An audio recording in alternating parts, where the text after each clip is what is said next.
कहानी की शुरुआत में जुनवू नाम की एक लड़की को दिखाया जाता है जिसे गेम खेलना बहुत पसंद है। सुबह में जब उसकी नींद खुलती है तो वो अपने घर पर अकेला था क्योंकि उसके पेरेंट्स बाहर गए थे और उसकी सिस्टर भी घर पर नहीं थी। तभी जुनवू को टेबल पर उसके मॉम की एक नोट मिलती है जिसमें उसकी मॉम ने उसे ग्रोसरी स्टोर से सामान लाने के लिए बोला था क्योंकि घर का पूरा राशन खत्म हो गया था। इसके बाद जुनवू अपने दोस्तों के साथ ऑनलाइन गेम खेलने लगता है। तभी उसका एक फ्रेंड उसे बताता है कि टीवी पर एक बहुत ही अजीब न्यूज चल रही है।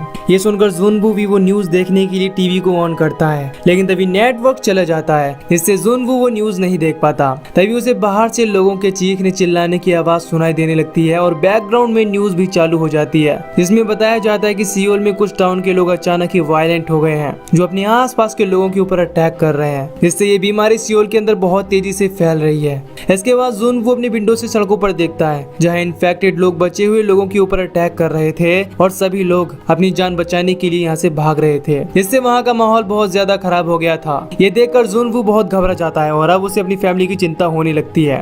इसी बीच जुनवू का एक पड़ोसी लड़का उसके घर में घुस जाता है जो बहुत ही ज्यादा घबराया था, लेकिन जुनवू टाउन की सिचुएशन को देखते हुए उसे अपने रूम से निकालने लगता है क्योंकि अभी उसे पता नहीं है कि बाहर क्या चल रहा है। इस पर वो लड़का जुनवू का बाथरूम यूज करने के लिए रिक्वेस्ट करने लगता है, तब जुनवू उसे परमिशन दे देता है।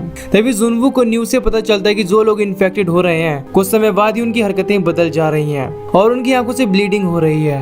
इतनी देर में ही वो लड़का भी बाथरूम से आ जाता है जिसकी हरकतें बदलने लगती हैं और अब उसकी आंखों से ब्लीडिंग शुरू हो जाती है। ये देखकर जुनवू बहुत डर जाता है क्योंकि जुनवू अब समझ जाता है कि वो लड़का इन्फेक्टेड है। इसके बाद जुनवू से बाहर जाने के लिए बोलता है। तभी वो इन्फेक्टेड आदमी अब जुनवू पर अटैक कर देता है, लेकिन जुनवू किसी तरह उस इन्फेक्टेड लड़के को बाहर निकाल ही देता है और दरवाजे को लॉक करके वहाँ पर फ्रिज रख देता है जिससे कोई भी इन्फेक्टेड आदमी अंदर नहीं आ सके। अब जुनवू अपनी फैमिली से कांटेक्ट करने की कोशिश करने लगता है। तभी उसे अपने पेरेंट्स की ओर से एक मैसेज आता है जो जुनवू से बताते हैं कि हम लोग सेफ हैं, इसीलिए चिंता करने की कोई बात नहीं है, लेकिन तुम न्यूज देखते रहना और खुद को सेफ रखना। यह जानकर जुनवू को बहुत सुकून मिलता है। इसके बाद वो मोटिवेशन के लिए अपनी फैमिली फोटो पर एक स्टिकर लगाता है और उसमें लिखता है कि मैं जरूर सरवाइव करूंगा। इस तरह उसका पहला दिन बीत जाता है। अगले दिन जुनवू जब सोशल मीडिया को स्क्रॉल कर रहा होता है तब उसे कुछ पोस्ट दिखाई देते हैं जिसमें लोग सोशल मीडिया पर पोस्ट करके रेस्क्यू करने के लिए हेल्प मांग रहे थे। इसीलिए जुनवू भी अपनी लोकेशन के साथ रेस्क्यू के लिए अपनी फोटो सोशल मीडिया पर पोस्ट कर देता है। जुनवू यहाँ अकेला था इसीलिए टाइम पास के लिए गेम खेलने लगता है, लेकिन नेटवर्क चले जाने की वजह से उसे गेम बंद करना पड़ता है। तभी उसे बाहर से गोली चलने की आवाज सुनाई देती है, इसीलिए वो चेक करने के लिए विंडो पर जाता है जहाँ से वो देखता है कि एक लेडी पुलिस इन्फेक्टेड लोगों को शूट कर रही है, लेकिन तभी उसकी गोलियां खत्म हो जाती हैं, जिसके बाद इन्फेक्टेड लोग उसके ऊपर अटैक कर देते हैं और घसीटते हुए उसे अपने ग्रुप में ले जाते हैं। ये देखकर जुनवू उसकी हेल्प करने की सोचता है, लेकिन तभी इन्फेक्टेड लोग उसे मार डालते हैं। ये देखकर जुनवू को बहुत बुरा लगता है। तभी उसी समय एक इन्फेक्टेड आदमी दरवाजा तोड़ देता है और जुनवू के अपार्टमेंट में आ जाता है। अब जुनवू अपनी जान बचाने के लिए बालकनी की रेलिंग से लटक जाता है, जिसे पकड़ने की कोशिश में वो इन्फेक्टेड आदमी नीचे गिर जाता है और उसकी मौत हो जाती है। तभी जुनवू देखता है कि वो लेडी पुलिस भी अब इन्फेक्टेड हो चुकी है। इसके बाद जुनवू जब ऊपर आता है तो देखता है कि फ्रिज में रखा हुआ सारा सामान नीचे गिरकर बर्बाद हो गया है। ये देखकर जुनवू बहुत दुखी हो जाता है क्योंकि अब उसके पास की खाने पीने वाली ज्यादातर चीजें बर्बाद हो चुकी थी। इसके बाद जुनवू अपनी विंडोज को भी कवर कर देता है। अब जुनवू अपने रूम के अंदर टाइम स्पेंड करने लगता है और ऐसे ही 10 दिन गुजर जाते हैं। इसके दौरान उसके पास की खाने वाली सभी चीजें खत्म हो जाती हैं, यहाँ तक कि उसके पास पीने के लिए पानी भी नहीं था, लेकिन वो खाने पीने का सामान लेने बाहर भी नहीं जा सकता क्योंकि बाहर इन्फेक्टेड लोग उसके इंतजार कर रहे हैं जो उसे इन्फेक्टेड कर देंगे। अब जुनवू घर में अकेले रहते रहते बोर हो चुका था और ज्यादा समय तक भूखे और प्यासे रहने की वजह से उसे हेलुसिनेशन होने लगता है। एक दिन उसे ऐसा लगता है कि उसकी फैमिली घर वापस आ गई है और सभी लोग सेफ हैं। इससे जुनवू को बहुत अच्छा लगता है, लेकिन अगले ही पल उसे रियलाइज होता है कि ये सब उसका हेलुसिनेशन था, जिससे जुनवू को अपनी फैमिली की चिंता होने लगती है क्योंकि नेटवर्क नहीं होने की वजह से उसने पिछले कई दिनों से अपनी फैमिली से कांटेक्ट नहीं किया था। तभी अचानक से उसे अपने पेरेंट्स का एक वॉइस मेल आता है। इसे सुनने के लिए वो अपनी बालकनी से लटक जाता है क्योंकि घर में नेटवर्क नहीं आ रहे थे। उस वॉइस मेल से उसे पता चलता है कि उसकी फैमिली पर भी इन्फेक्टेड लोगों ने अटैक कर दिया है। इस बात से जुनवू को बहुत दुख होता है और गुस्से में आकर वो घर का सामान तोड़ने लगता है। इसके बाद वो इन्फेक्टेड लोगों को भी मारने लगता है क्योंकि इनकी वजह से ही उसने अपनी फैमिली को खो दिया। लेकिन अब आवाज को सुनकर यहाँ पर बहुत सारे इन्फेक्टेड लोग आ जाते हैं, इसीलिए जुनवू को यहाँ से भागना पड़ता है। फिर ऐसे ही धीरे धीरे 20 दिन गुजर जाते हैं और समय के साथ साथ सिचुएशन और भी खराब होने लगती है क्योंकि इन्फेक्टेड लोगों ने चारों तरफ तबाही मचा कर रखी हुई थी, जिससे पूरे शहर की बिजली पानी सब कुछ बंद हो गया था। अब जुनवू अकेलेपन से परेशान हो चुका था, इसीलिए वो एक दिन सुसाइड करने के लिए फांसी लगा लेता है। लेकिन तभी कोई उसके चेहरे पर लेजर लाइट से पॉइंट करता है, जिससे जुनवू समझ जाता है कि उसके अलावा यहाँ कोई और भी है। इसीलिए अब वो किसी तरह खुद को वहाँ से नीचे उतारता है और विंडो से देखने पर उसे पता चलता है कि सामने वाली बिल्डिंग में एक लड़की है जो ऐसी सिचुएशन में अभी भी सरवाइव कर रही है और इसका नाम यूबिन है। इसके बाद दोनों इशारों से एक दूसरे के साथ बात करना शुरू करते हैं और धीरे धीरे इनके बीच दोस्ती होने लगती है। अब इनके पास पीने का पानी खत्म हो गया था, इसलिए दोनों बारिश के पानी को इकट्ठा करके उसका यूज करते हैं। जब यूबिन को पता चलता है कि जुनवू के पास खाने के लिए कुछ भी नहीं है, तब यूबिन एक बॉल में केबल बांधकर जुनवू के अपार्टमेंट की तरफ फेंकती है, जिससे वो जुनवू के पास खाने की सप्लाई कर सके।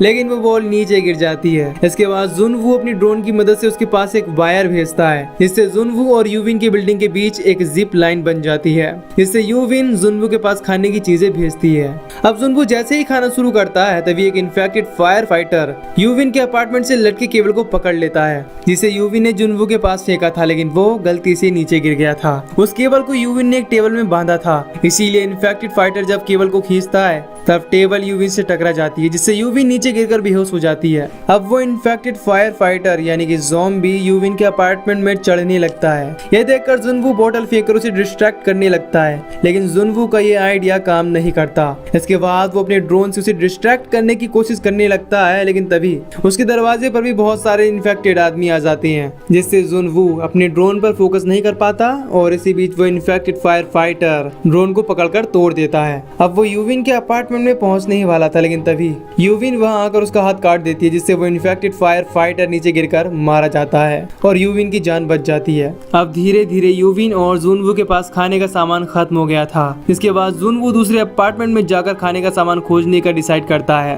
क्योंकि यूबिन से मिलने के बाद वो सरवाइव करना चाहता है। इसीलिए जुनवू ज़ॉम्बी से बचते हुए एक अपार्टमेंट में पहुंचता है, जहाँ के फ्रिज में उसे खाने का कुछ सामान मिल जाता है। इसके साथ ही उसे वहाँ से 2 वॉकी टॉकी भी मिलते हैं। इतनी देर में ही वहाँ पर एक इन्फेक्टेड आदमी यानी कि ज़ॉम्बी आ जाता है और वो जुनवू पर अटैक कर देता है, लेकिन जुनवू किसी तरह वहाँ से निकल जाता है और अपने अपार्टमेंट में पहुंच जाता है। जुनवू ने कई दिनों से कुछ भी नहीं खाया था, इसीलिए सबसे पहले वो अपना पेट भरता है और इसके बाद वो यूबिन के लिए भी खाने का सामान और एक वॉकी टॉकी भेजता है, जिसकी मदद से दोनों एक दूसरे से बात करने लगते हैं। तभी इन्हें बाहर कुछ हलचल महसूस होती है, जिससे इनको लगता है कि बाहर बारिश हो रही है। इसीलिए जुनवू चेक करने के लिए बाहर जाता है। तब उसे पता चलता है कि वो हलचल ज़ॉम्बीज़ की है, जो अब पूरी बिल्डिंग में आते ही जा रहे हैं। ये देखकर दोनों बहुत डर जाती हैं। तभी गलती से यूबिन अपने अपार्टमेंट में कुछ सामान गिरा देती है, जिसकी आवाज सुनकर इन्फेक्टेड लोग उसके अपार्टमेंट की तरफ आने लगते हैं। तभी जुनवू के पास एक आइडिया आता है और वो यूबिन के बगल वाले अपार्टमेंट में लैंडलाइन नंबर पर कॉल कर देता है, जिसकी आवाज से इन्फेक्टेड लोग अब उस अपार्टमेंट की तरफ चले जाते हैं और इस तरह जुनवू यूबिन की जान बचा लेता है। इसके बाद दोनों बिल्डिंग के 8वें फ्लोर पर जाने का डिसाइड करते हैं, क्योंकि यूबिन ने वहाँ किसी भी इन्फेक्टेड आदमी को नहीं देखा था,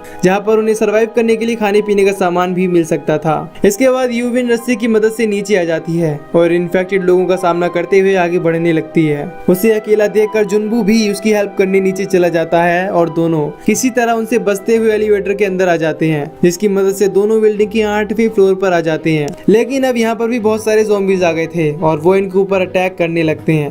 तभी वहाँ पर एक आदमी आता है जो इनको बचाकर अपने अपार्टमेंट में ले आता है और इनकी हेल्प करता है, लेकिन यूबिन को उस आदमी के ऊपर शक होता है। इसके बाद वो आदमी दोनों को पानी और खाने का सामान देता है। दोनों को भूख लगी थी, इसीलिए दोनों खाने लगते हैं। तभी वो आदमी बताता है कि कुछ समय बाद यहाँ पर रेस्क्यू टीम आने वाली है। ये सुनकर जुनवू और यूबिन बहुत खुश हो जाते हैं, लेकिन तभी अचानक से दोनों बेहोश होने लगते हैं, क्योंकि उस आदमी ने उनके खाने में कुछ मिलाया था। इसके बाद वो आदमी जुनवू का हाथ बांध देता है और यूबिन को एक कमरे के अंदर बंद कर देता है। जब यूबिन को होश आता है तो उसे वहाँ पर एक इन्फेक्टेड लेडी दिखाई देती है, जो उस आदमी की वाइफ है, और उस आदमी ने हेल्प करने के बहाने से दोनों को फंसा लिया था, जिससे वो यूबिन और जुनवू को अपनी वाइफ को खिला सके।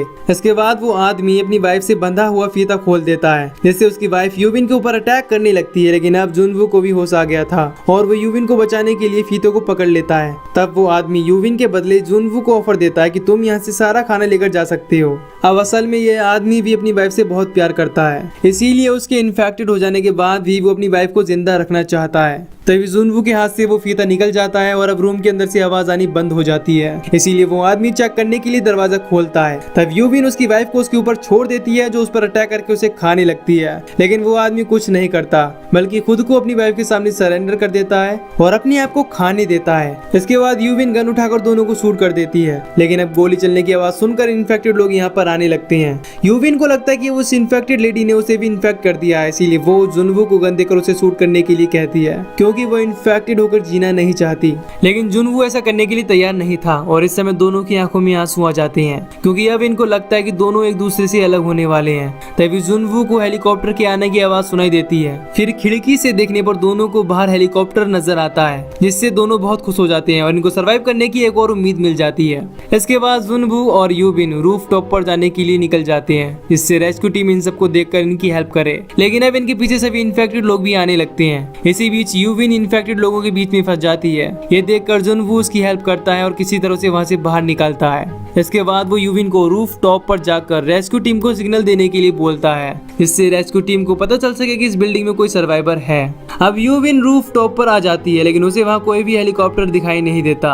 इसके कुछ देर बाद जुनवू भी रूफ टॉप पर पहुंच जाता है और यहाँ के दरवाजे को लॉक कर देता है। जब जुनवू को भी यहाँ कोई भी हेलीकॉप्टर दिखाई नहीं देता तो वो भी बहुत अपसेट हो जाता है और अब इनकी आखिरी उम्मीद भी टूटने लगती है। तभी ज़ॉम्बीज़ दरवाजे को तोड़ देती हैं और रूफ टॉप पर आने लगते हैं। ये देखकर जुनवू अपनी गन निकालता है और उनको शूट करने लगता है, लेकिन अब उसकी सभी गोलियां खत्म हो जाती हैं, जिससे जुनवू और यूविन अब अपनी आखिरी उम्मीद भी खो देते हैं। लेकिन तभी यहाँ पर रेस्क्यू टीम आ जाती है और इन्फेक्टेड लोगों के ऊपर फायरिंग करने लगती है। इसके बाद यूविन और जुनवू उस हेलीकॉप्टर में चढ़ जाती है और रेस्क्यू टीम इनको इस एरिया से बाहर लेकर चली जाती है। जिसके बाद जुनवू और यूविन के फोन में नेटवर्क भी आ जाती है और इनके फ्रेंड्स के मैसेज आने लगते हैं। अब जुनवू और यूविन वहाँ से बाहर निकलकर बहुत खुश थे, लेकिन जुनवू को जब अपनी फैमिली के बारे में याद आता है तब वो बहुत अपसेट हो जाता है। फिर जुनवू को पता चलता है कि रेस्क्यू टीम को सोशल मीडिया की पोस्ट की हेल्प से उसे खोजा है और वो ऐसे ही बहुत सारे सर्वाइवर्स को बचा रहे हैं और ये मूवी यहीं पर खत्म हो जाती है। तो दोस्तों, अगर आपको इस मूवी की एक्सप्लेनेशन पसंद आई हो तो वीडियो को लाइक और चैनल को सब्सक्राइब कर दीजिए। बाकी मैं मिलूंगा आपसे न्यू वीडियो में। Till then take care, love you, bye bye.